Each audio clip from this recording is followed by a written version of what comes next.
sou Larissa Rezende, sejam muito bem-vindos ao Dimensão Cultural, o lugar no universo onde filmes, séries, livros e games se encontram. E hoje nós vamos embarcar numa aventura pelo mundo de Pulp Fiction. Mas calma que nós não vamos falar do clássico filme produzido por Quentin Tarantino. Na verdade, nós vamos falar hoje das Pulp Fictions originais, que surgiram lá atrás, décadas antes do filme do diretor, mas que de fato futuramente vão influenciar essa produção. Mas antes de continuarmos, já deixa o seu like e não se esqueça de se inscrever no canal e ativar o sininho, pois a sua participação é muito importante nessa dimensão. As revistas Pulp ou Pulp Fiction eram revistas de ficção baratas muito comuns nos Estados Unidos, produzidas no final do século XIX até mais ou menos o final dos anos 50. O termo pulp era derivado justamente do papel de celulose produzido da polpa da árvore, na qual era um papel muito mais barato e, consequentemente, de baixa qualidade em comparação a outras revistas produzidas da época.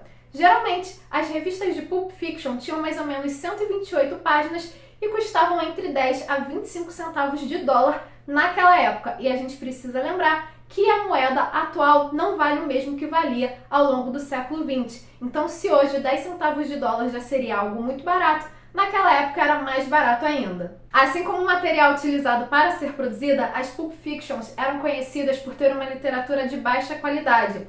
Elas foram as sucessoras da Penny Dreadful, algo que nós também já falamos aqui no canal, e apesar de vários escritores hoje extremamente conhecidos e renomados terem começado a sua carreira escrevendo Pulp Fictions, essas revistas vão ser mais conhecidas justamente por seus temas mais sensacionalistas e exploradores e sinistros, apesar de que essa temática vai ser somente uma parte da produção de pulps.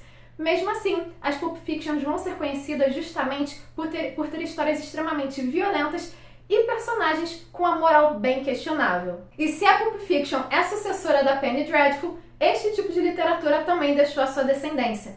Os sucessores das revistas Pulps são livros de bolsos, revistas de aventuras masculinas e até mesmo as revistas em quadrinhos de super-heróis da atualidade são consideradas descendentes das Pulp Fictions, até porque na época foi produzido muitas revistas, muitas pulps de heróis, na qual consistiam em histórias ilustradas com personagens como Flash Gordon e The Shadow. A primeira revista pulp foi a Argos, lançada em 1896, na qual possuía mais ou menos 192 páginas e nenhuma imagem, nenhuma ilustração, nem mesmo na capa. Naquela época, era muito comum a utilização da impressora a vapor. Por conta disso, isso acaba facilitando o desenvolvimento, o aumento da produção de romances baratos. Mas essa revista vai ter a sua diferenciação justamente porque ninguém até aquele momento tinha combinado um papel barato, uma impressão barata e autores baratos, tudo isso na mesma obra, o que criou um entretenimento barato e perfeito, extremamente acessível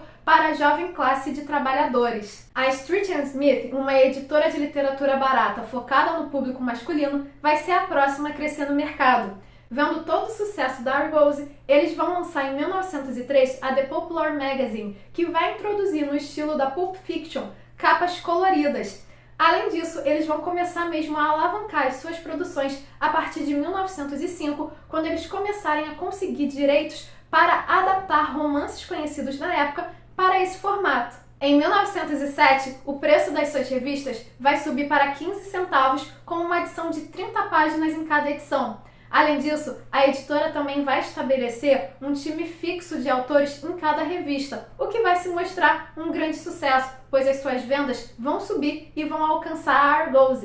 Além disso, uma outra inovação dessa editora vai ser justamente o estabelecimento de pulps de gênero, ou seja, a partir desse momento, eles vão categorizar cada uma das suas revistas por um gênero de história. Então vão ter revistas de romance, revistas de detetive e etc. O auge das Pulp Fictions foi entre a década de 20 e 40, onde uma única edição dessas revistas poderia render até 1 milhão de cópias vendidas. E estima-se mais ou menos que nessa época existiam 150 histórias, 150 títulos sendo publicados.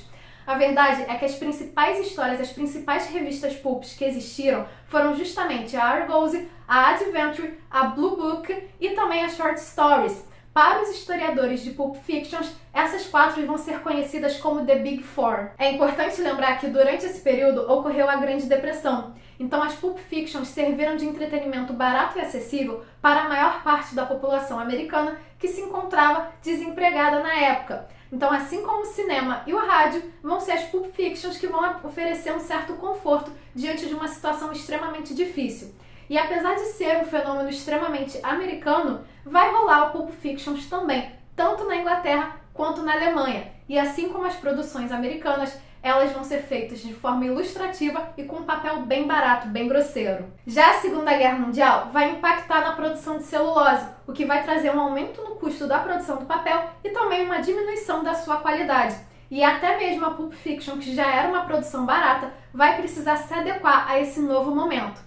Assim, em 1941, a Mystery Magazine vai ser a primeira Pulp Fiction que vai ter um formato mudado, um formato menor em uma versão mais resumida e com páginas mais grossas. Só que no pós-guerra, as histórias em quadrinho e os livros de bolso vão ganhar cada vez mais espaço no mundo das vendas, mas foi justamente com a expansão da televisão que as pulps vão começar a perceber, vão começar a caminhar para o seu fim. Em uma América pós-guerra que era muito mais rica, onde a diferença de preço entre uma revista de menor qualidade e maior qualidade era o menor dos problemas, a população começou a querer ter cada vez mais qualidade dentro das suas histórias. E é por isso que ao longo da década de 50, as revistas de aventura masculina começaram a ganhar cada vez mais espaço no mercado. Em 1957, ocorreu o fechamento da American News Company, a principal distribuidora de Pulp Fictions do país. Esse foi considerado o final da era das pulps, até porque as Pulp Fictions mais conhecidas, mais famosas da história já não estavam mais sendo produzidas.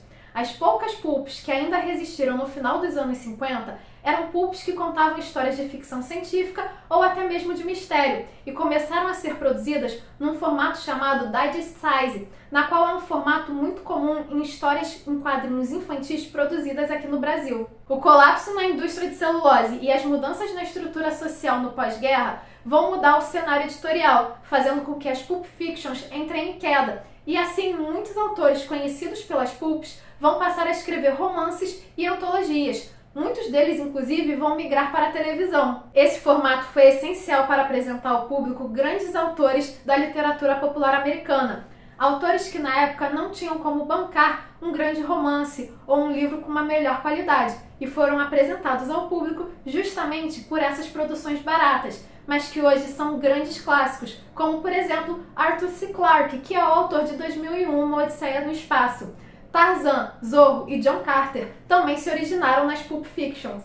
E levando em consideração a importância desse formato para o desenvolvimento da literatura americana, é óbvio que ele vai ser homenageado em diversas produções, em que a mais famosa homenagem vai ser justamente o filme de Tarantino de 1994, que vai receber o nome de Pulp Fiction, justamente por ser inspirada nas histórias policiais dessas revistas. Afinal de contas, o filme do Tarantino vai nos apresentar diversos personagens na qual estão envolvidos em uma mesma história violenta. E vocês, já sabiam o que era uma Pulp Fiction?